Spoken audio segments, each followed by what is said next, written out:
नारद जी महाराज ने आकर के भगवान से कहा कि ठाकुर जी अब आप ब्रज में ही लीला करते रहेंगे कि आगे की द्वारिका लीला, मथुरा लीला ये सब कैसे होंगी? ठाकुर जी बोले, सांची पूछो नारद, तो मैं भूल चुका हूं कि मैं परमात्मा हूं, मैं भूल चुका हूं कि त्रिलोकी स्वामी हूं। आप सब देवता मंत्रणा करके कुछ ऐसा व्यवस्था करो ना कि कोई और संभाल ले वैकुंठ को, कोई और कर ले आगे की लीला। मैं इन ब्रजवासियों के बगैर रह नहीं पाऊंगा, और मैं तो फिर भी चला जाऊंगा क्योंकि मैं परमात्मा हूं, मेरे अंदर मोह नहीं है। पर ये ब्रजवासी, इनको तुमने झूठे को जाकर अगर बोल दिया ना कि श्री कृष्ण जा रहे हैं, इनके प्राण निकल जाएंगे। मुझे जाता हुआ देखना तो इनके लिए सबसे बड़ा दुर्भाग्य होगा। नारद जी ने बैठ करके भगवान से बहुत देर चर्चा की और ठाकुर जी से कहा, नाथ आपको आना पड़ेगा और कोई उपचार नहीं।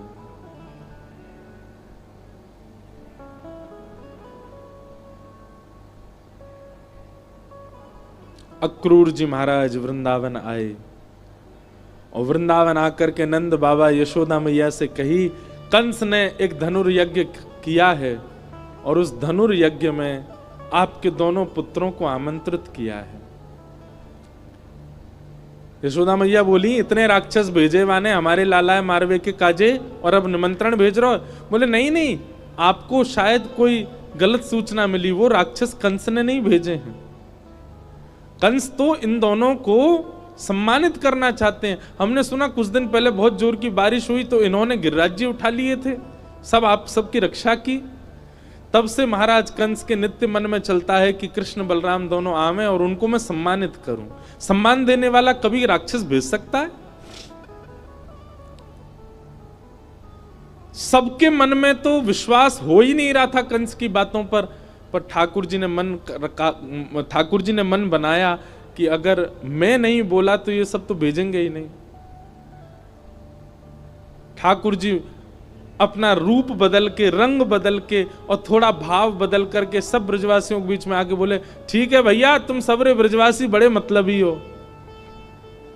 जब राक्षस आ जाए, जब कालिया नाग आ जाए, जब इंद्र वर्षा कर दे तो कन्हैया कन्हैया कहते सबरे डोरेंगे। लेकिन आज एक राजा हमको सम्मान देना चाह रहे हो तो तुम सब चाहो नहीं हो कि हमें सम्मान मिले? इस बात को सुन के सब ब्रजवासी मौन हो गए। ठाकुर जी ने पत्थर रख के ये बात कही।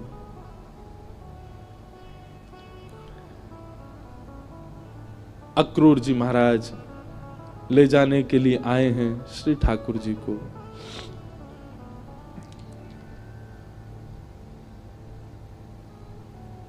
गोपियां, गोप ग्वाल, ब्रज के सब ब्रजवासी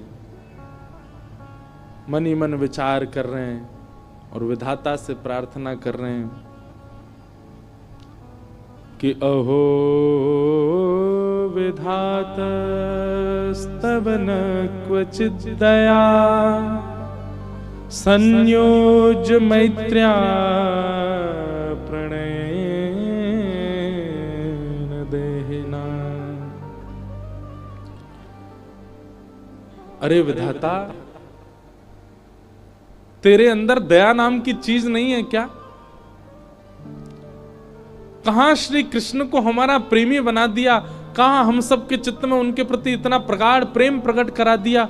और जब हम सबके चित्त में प्रेम आ गया, आज मिलने का समय आया, अब उनके संग रहने का समय आया, उनके संग अब लीला करने का समय आया, तो तू उनको हमसे दूर कर रहा है।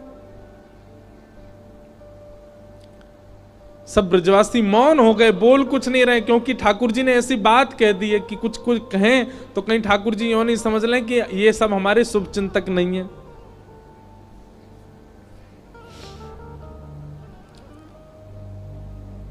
सब ब्रजवासी आज अपने घर नहीं गए, नंद भवन के द्वार पर बैठे हैं और पूरी रात सब सूर्य नारायण से प्रार्थना कर रहे हैं, हे सूर्य नारायण, आप कल उदित मत होना, क्योंकि आपके उदित होते ही लाला हमें छोड़ के चलो जाएगो। रात में यशोदा मैया श्री ठाकुर जी को अंग से लगा करके सो रही है, लिपट के सोते हैं मैया से। मैया को तो थोड़ी घबराहट हो रही है कि मेरो लाला 2 दिन के काजे मथुरा जा रहा है, पर ठाकुर जी के हृदय में तो इतनी वेदना है, इतनी वेदना है। बार बार मैया के वक्ष में अपना मुख रख देते हैं और बार बार मैया के तन की सुगंधी को ठाकुर जी भीतर लेते हैं,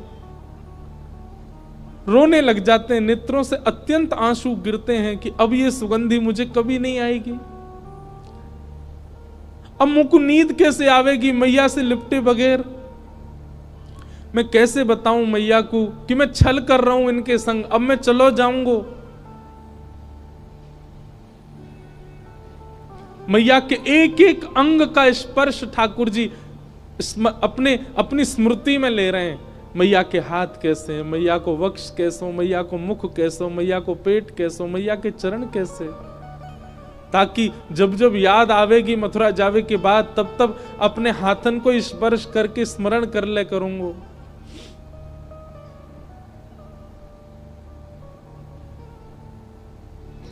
मैं एक बात अभी कह रहा था पिछली कथा में,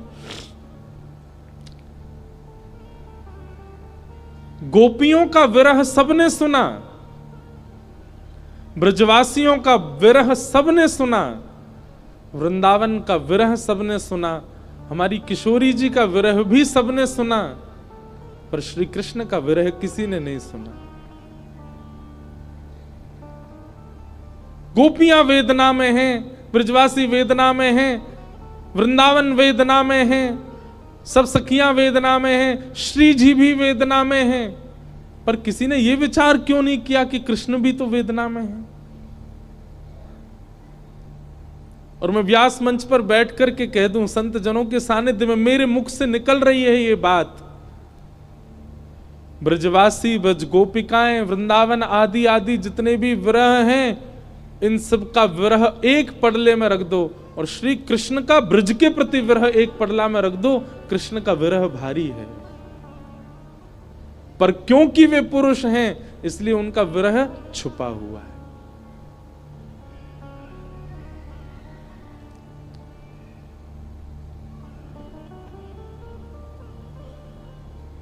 ठाकुर जी कैसे संभाल रहे हैं बंधुओं, देखो, पीड़ा चित्त में होना और वही पीड़ा मुख पे आ जाना ये एक सामान्य विरह है, पर पीड़ा चित्त में होना और मुख पे ना आने देना ये एक विशेष विरह है जो श्री कृष्ण का है। द्वारिका लीला में श्री ठाकुर जी नित्य एक ही करवट से सोते हैं। एक दिन रुक्मणी जी ने कहा कि नाथ आप करवट क्यों नहीं लेते, मैंने बहुत दिनों से देखा है आप एक ही करवट से सोते हो, आप रात में जिस तरफ मुख करके सोते सुबह भी वहीं पाते हो, कोई पीड़ा है? आप कभी सीधे नहीं होते, कभी उस तरफ मुख नहीं करते, क्यों? ठाकुर जी कहते हैं रुक्मणी, उस तरफ वृंदावन है, द्वारिका से 1500 किलोमीटर दूर है वृंदावन आज की डेट में, और जिस द्वारिका में ठाकुर जी रहते थे वो तो समुद्र में थी, और 2000 किलोमीटर मान लो। ठाकुर जी उस दिशा में चलते नहीं है, उस दिशा की ओर खड़े नहीं होते ज्यादा देर तक जिस दिशा में वृंदावन है। कितना विरह, कितनी याद आती है ठाकुर जी को वृंदावन की। द्वारिका में उन सब दिशाओं में पर्दे पड़े हैं जिन दिशा में वृंदावन है। ठाकुर जी नहीं जाते, सह लेते हैं। आज सुबह सुबह ठाकुर जी यशोदा मैया से पहले उठ गए और उठ के स्वयं ही स्नान कर लिया। क्यों? क्योंकि अब मैया के ज्यादा स्नेह को मैं आस्वादन करूंगा तो मैं जा नहीं पाऊंगा। मैया उठी, आज आश्चर्यचकित है गई, बोले लाला तू नहा लियो? ठाकुर जी बोले हाँ मैया। तेने अपने आप श्रृंगार कियो? अपनो श्रृंगार नहीं किया, ठाकुर जी ने केवल एक तिलक धारण किया है, एक माला पहनी है बस, और आज ज्यादा विशिष्ट श्रृंगार में नहीं है। बोले मैया मैं जल्दी जल्दी मथुरा जाऊंगा तो फिर जल्दी जल्दी आऊंगा ना, या हमारे मोह लगी, तू तो सो रही है तो सोंदा हूं, मैं जल्दी नहा लियो मैया।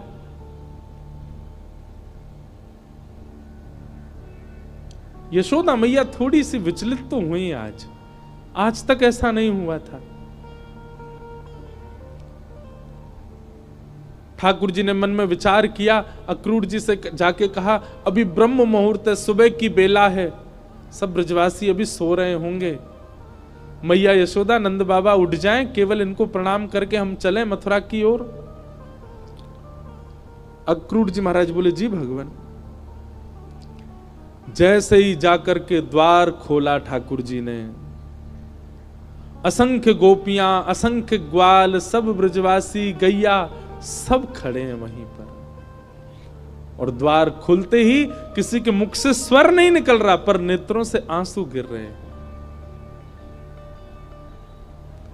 ठाकुर जी कह रहे हैं, अरे तुम सबरे सोए ना, तुम सब गए ना? अरे भैया इतना उदास काय को है रहे हो, इतना रुदन काय को कर रहे हो? मैं आ जाऊंगा ना, परसों आ जाऊंगा ना मैं। 2 दिना की तो बात है, ऐसे निकल जाएंगे 2 दिना तो।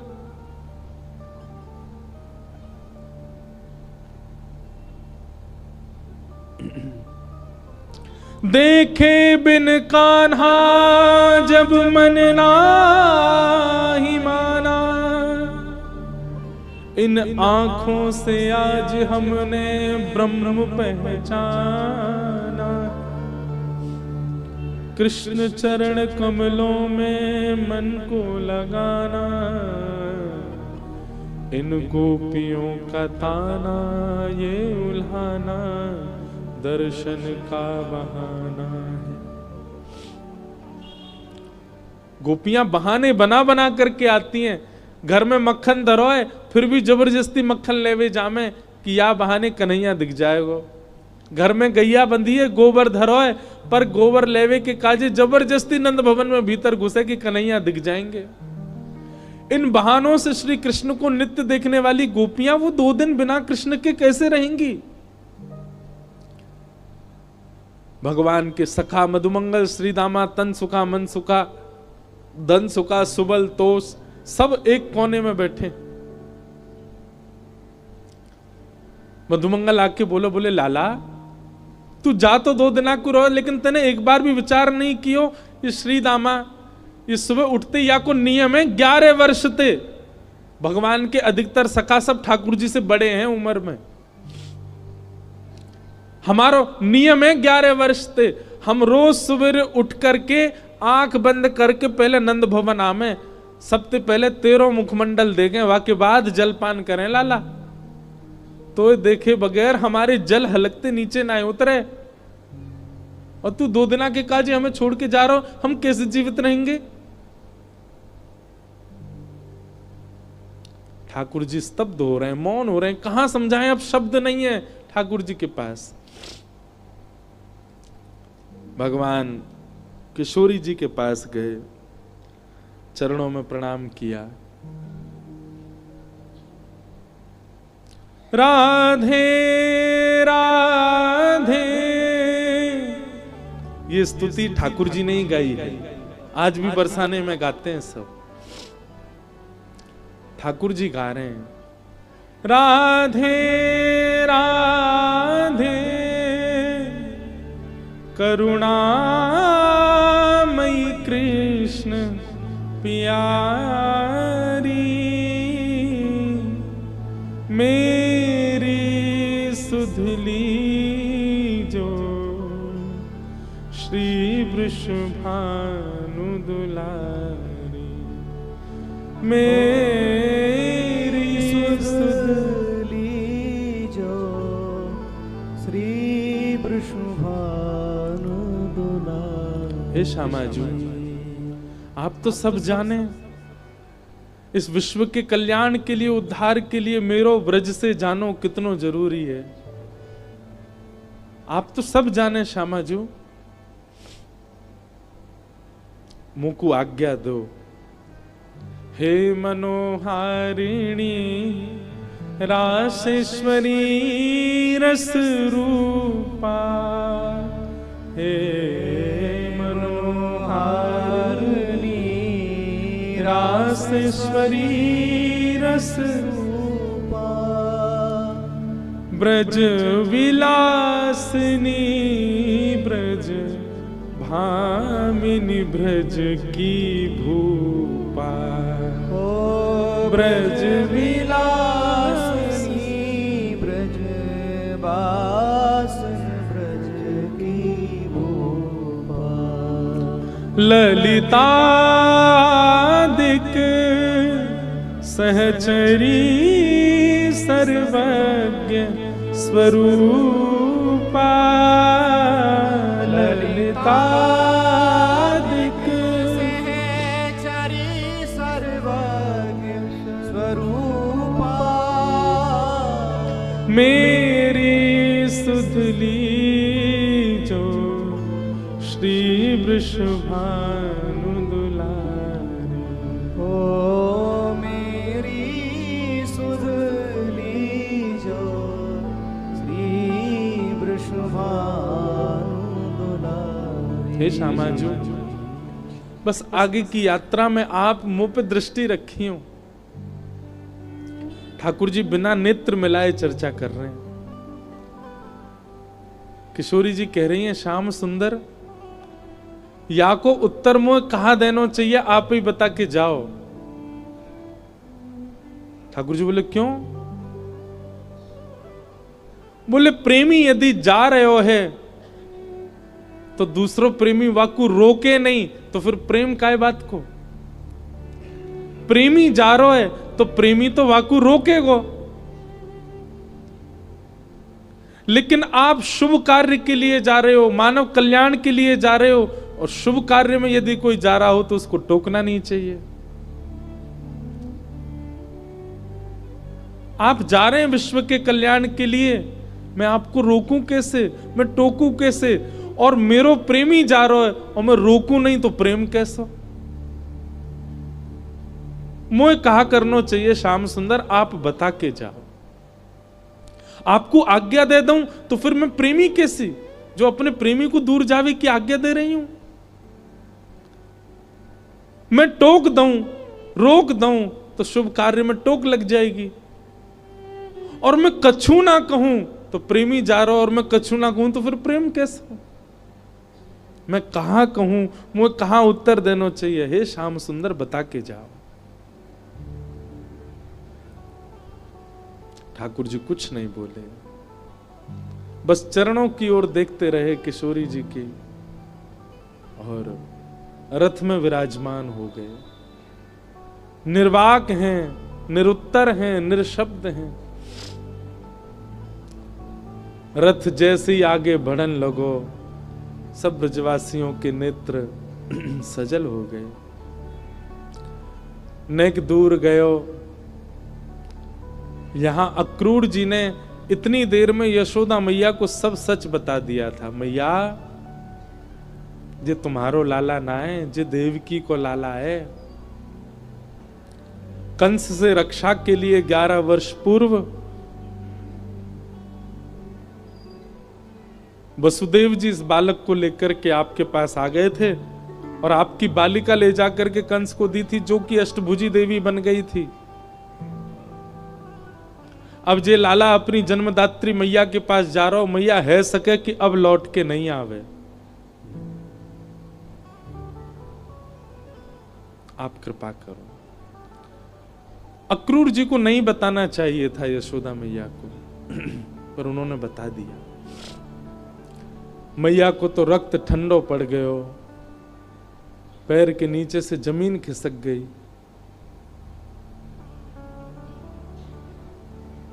ठाकुर जी रथ में बैठ करके जैसे ही जाने लगे, थोड़ी देर बाद जब रथ के चाबुक की आवाज आई, रथ के पहियान की आवाज आई, तब मैया को होश आयो और निकल के भागी अपने भवन से।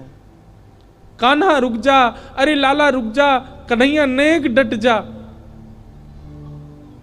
मैया की आवाज सुनकर के श्री ठाकुर जी चलते रथ से कूद पड़े, दौड़ करके आए, मैया के अंग से लिपट गए। मैया तू काय को रो रही है? मैं आ रहा हूं ना, परसों आ जाऊंगा। मैया तू रोवे मत, ऐसे करेगी तो मैं किस जाऊंगा? लाला, मैया सर्वांगीण अंग का स्पर्श करती जा रही है ठाकुर जी के, और कह रही है लाला मोए ज्यों पता ही तू गोपीन ते झूठ बोले, तू गालन ते झूठ बोले, सबन ते झूठ बोल ले, लेकिन आज तू मोते झूठ बोल रहा है। मुझको सब पता चल गई लाला, तू मेरो लाला ना है, तू तो देवकी को लाला है। कंस से रक्षा के काजे अक्रूर जी महाराज तो मेरे पास छोड़ गए, वसुदेव जी महाराज तो मेरे पास छोड़ गए। 11 वर्ष 56 दिना तक मैंने तेरो पालन पोषण कियो, मक्खन खावे के काजे तो को छड़ी दिखाई, उखल में बांध दियो, कभी तेरे पीछे छड़ी लेकर के भागी, कभी तेरो कान मरोड़ दियो, कभी तेरो हाथ जोड़ते पकड़ लियो लाला, ऐसो कोमल सो मेरो लाला। आज मुझको ग्लानी है रही है, मैंने क्यों कियो ये सब? नाय मैया, तू मेरी मैया है, तू सब कर सके, तो कुछ सबरो अधिकार है, तू अबई मोकू मार ले मैया, तो कुछ सब अधिकार है मैया, मैं तेरो ही तो हूं। लाला तेने बहुत प्रेम दियो मोकू, तेने बहुत स्नेह दियो मोकू, पर मैं इतनी निष्ठुर नहीं हूं कि एक मैया के प्रेमास्पद को हमेशा के लिए अपने पास रख लूंगी। मैं भी तो मां हूं, मैं भी तो समझूं कि बालक के बिछुड़वे को कष्ट कहा हुआ, आज समझ रही हूं।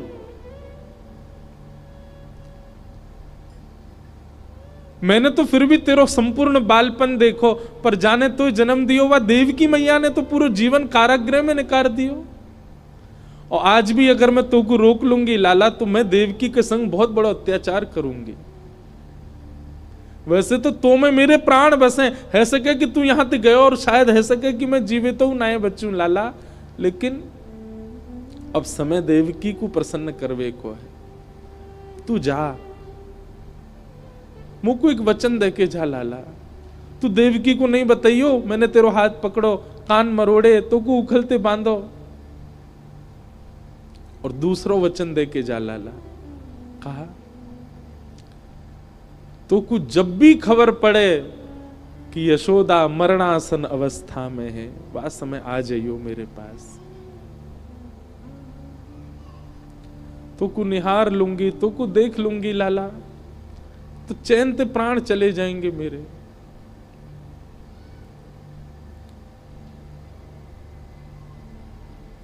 ठाकुर जी लिपट गए यशोदा मैया से, सब खड़े रो रहे हैं, अक्रूर जी तक रुदन कर रहे हैं जो ठाकुर जी को लेने आए। ठाकुर जी बोले मैया तू ब्रजवासी ने मत बताइयो ये बात, ये सब प्राण त्याग देंगे अपने, इन्हें तू यहीं रहने दियो कि मैं परसों आ जाऊंगा। और मैया तू अपना ध्यान रखियो, मैं आ जाऊंगा जल्दी। चरणों में प्रणाम करके जैसे श्री कृष्ण मुड़े हैं रथ की ओर, यशोदा जी मूर्छित हो गए। ठाकुर जी ने गोद में भर लिया, सब ब्रजवासियों से कहा मैया को संभालो। सब ब्रजवासी संभालन लगे। बार बार ठाकुर जी मन में विचार करें मैं नहीं जाऊं, पर ब्रह्मांड दिखाई देवे, त्रिलोकी दिखाई देवे, द्वारिका दिखाई देवे, जीव उद्धार दिखाई देवे, हम मानवन को कल्याण दिखाई देवे, गीता को उपदेश दिखाई देवे, महाभारत को युद्ध दिखाई देवे, अर्जुन पे कृपा दिखाई देवे। इन सब के आगे ब्रज का प्रेम तोलने का विषय नहीं है, पर अगर ये प्रेम को त्याग नहीं कियो तो वो सब नहीं है पाएगा। कलयुग में सब लोग प्रेम जानने वाले समझने वाले नहीं हैं, सब स्वार्थ से मेरी भक्ति करेंगे। ऐसे स्वार्थियों के लिए भी मुझे कुछ ज्ञान तो देना पड़ेगा।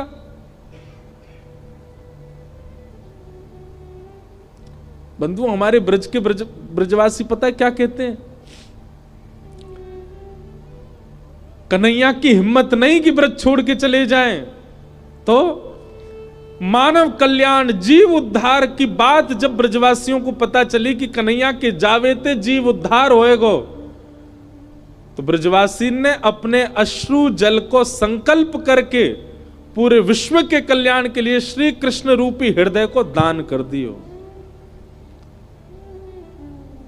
जैसे दान किया जाए अपनी बहुमूल्य वस्तु को, ऐसी ब्रजवासी ने अपने अश्रु जल को हाथ में लेकर के पूरे विश्व के कल्याण के लिए कि जाओ पूरा विश्व अपना कल्याण कर लो, इनकी वाणी सुन के, इनकी लीला सुन के, इनके वचन सुन करके सब लोग तृप्त है जाओ, वैकुंठ और स्वर्ग के गामी बन जाओ। वैसे तो हमारे प्राण बसे इनमें, पर इनके जावे से यदि सबको कल्याण है जाए तो हम सब इनको भेज नहीं रहे हैं, इनको दान कर रहे हैं आप सबन के उद्धार के लिए। ब्रजवासियों ने दान किया है श्री कृष्ण का विश्व को, नहीं तो कृष्ण हिल नहीं सकते वृंदावन से बिना ब्रजवासियों की इच्छा से।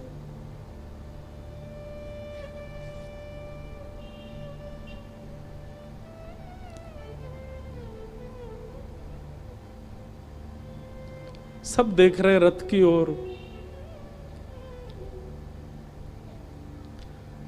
मधुमंगल श्रीदामा चर्चा कर रहे हैं, बोले सुन देखियो लाला अभी आवेगो वापस, वो हमारे बिना रह ही ना पावेगो। इतनो स्नेह इतनो प्रेम जो वाकू दे दियो, जा ही ना पावेगो।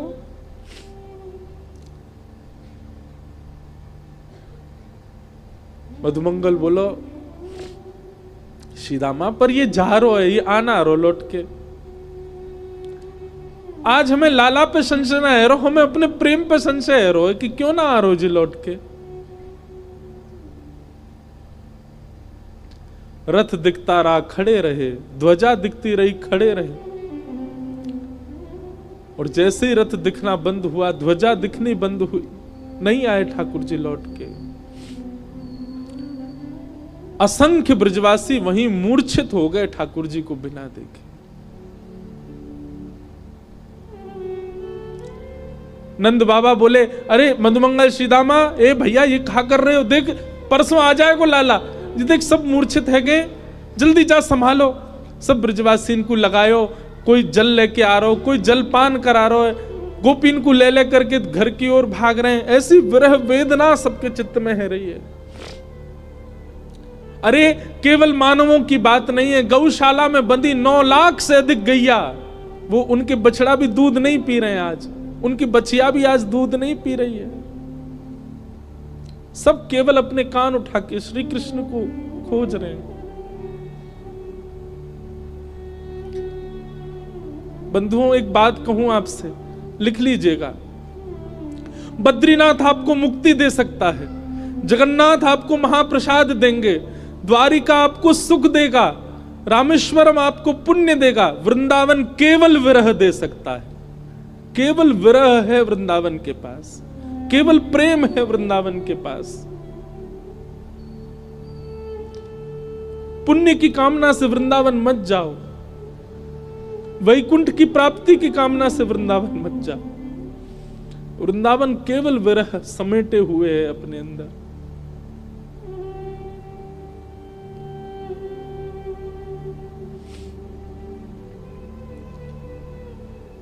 हमारे ब्रज में कहते हैं वृंदावनम परित्यज्य पादमेकम न गच्छति। श्री ठाकुर जी वृंदावन छोड़ के एक पग भी बाहर नहीं रखते।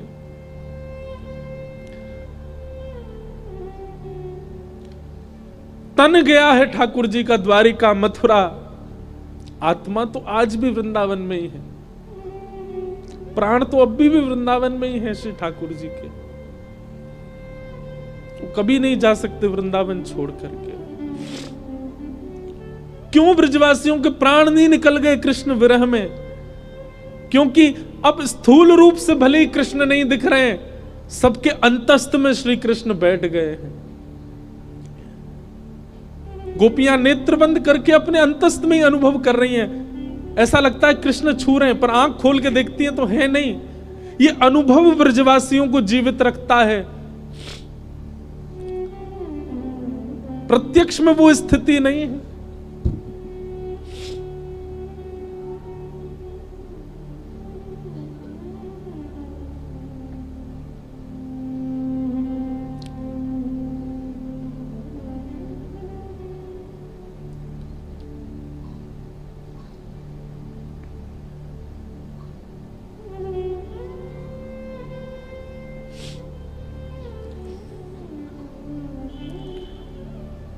ठाकुर जी मथुरा पहुंचे। मथुरा आकर के श्री ठाकुर जी ने कुबला पीड़ हाथी का वध किया।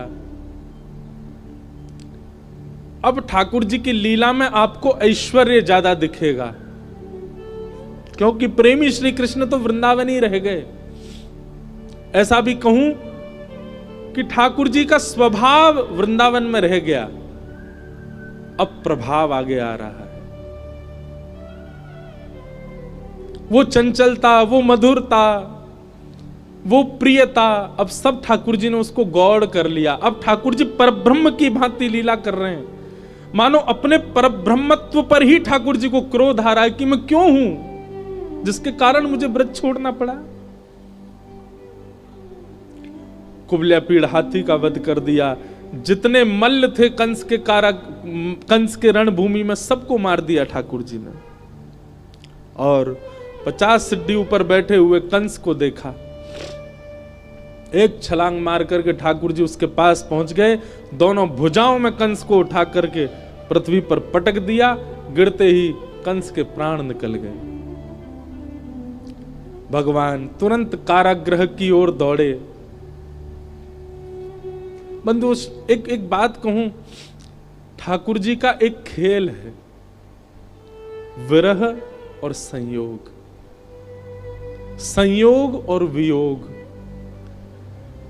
जिस किसी को भी संयोग का अनुभव हो रहा है, तैयार रहना, वियोग आएगा जीवन में, क्योंकि ये खेल है श्री कृष्ण का। वो ऐसे ही करते हैं, जिसको संयोग देते हैं उसको वियोग देते ही हैं। और जो कोई भी रुदन कर रहा है, जिसके भी चित्त में वियोग, जिसके भी जीवन में वियोग है, परेशान मत होना, एक दिन संयोग होगा। 11 वर्ष 56 दिन पहले छोटी से एक दिना के ठाकुर जी मैया को छोड़ के चले गए, उनको वियोग दे दिया। कहां तो इतना बड़ा संयोग दिया कि उनके गर्भ से प्रकट हुए, और गर्भ से प्रकट होते इतना बड़ा वियोग दे दिया कि मैया रोती विलखती छोड़ गए। 11 वर्ष 56 दिन तक मैं किसका पक्ष लूं, यशोदा जी का या देवकी का? देवकी मैया रोज कारागृह में खिड़की पे खड़ी हो जाती है, ऊपर साधन नहीं है तो जबरदस्ती घड़े पे घड़ा रख के या कोई ऐसी व्यवस्था करके खिड़की के ऊपर खड़ी हो जाती है, और वहां से वृंदावन से आने वाले लोगों को बुलाती है। बोले सुनो, कहां ते आ रहे हो? बोले हम तो वृंदावन ते आ रहे हैं। अच्छा, तुमने वृंदावन में कुछ देखो? अरे बड़ी सुंदर लता गुल्म, यमुना जी, ऐसी रेणु, ऐसी गैया, ऐसे गोप ग्वाल। देवकी मैया बोले सबसे सुंदर कहा है वृंदावन में? मैया सबसे सुंदर तो यशोदा को लाला है। अरे मैया कैसो चले, कैसी बात बनावे, कैसे नैन मटकावे, वाक्य अंदर तो ऐसी सुगंधी आवे। अरे हम तो सांची पूछो, हम तो भैया देखवे जामे। द्वार वहीं खिड़की पर खड़ी खड़ी देवकी रुदन करती है, मैं कब देखूंगी अपने लाला को? काश इन्होंने यशोदा की लाला की जगह एक बार कह दिया हो तो देवकी को लाला। उनका विरह कम नहीं है। 11 वर्ष 56 दिन कहां ब्रजमंडल में इतना आनंद, इतना सुख, इतने उत्साह। कई लोग मुझे बोलते हैं ठाकुर जी क्यों, कितना बुरा किया ठाकुर जी ने ब्रजवासियों के साथ। ठाकुर जी को देवकी का विरह दिखाई दे रहा है। जहां लाखों नर नारी आनंद कर रहे थे, वहीं एक कारागृह में बैठकर के सिसक सिसक के रो रही है देवकी। पता चला जब देवकी को कि मेरे लाला ने गिरिराज जी उठाए हैं, 7 दिन तक अन्न जल नहीं पाया, केवल जल पी करके व्रत कर रही है कि मेरे लाला स्वस्थ रहे, मेरे लाला को कोई पीड़ा नहीं हो। जैसी पता चलती कोई राक्षस वृंदावन चलो गयो है, देवी की मैया उसी समय तप में बैठ जाती। हे विधाता, आप जैसे कहेंगे वैसो जीवन जीऊंगी, पूरी युवावस्था मैंने जेल में निकाल दी, बस मेरे लाला को स्वस्थ रखी हूं, प्रसन्न रखी। आज 11 वर्ष 56 दिन बाद उस कारागृह में चंदन की सुगंधी आ रही है। उस कारागृह की ओर एक प्रकाश आ रहा है। जैसे देवकी मैया ने कारागृह के द्वार से झांक करके देखा, श्याम वर्ण है, मधुर कटाक्ष नेत्र हैं, अद्भुत अधरामृत है, घुंघराले केश हैं, सुंदर पटका डाले हैं श्री ठाकुर जी।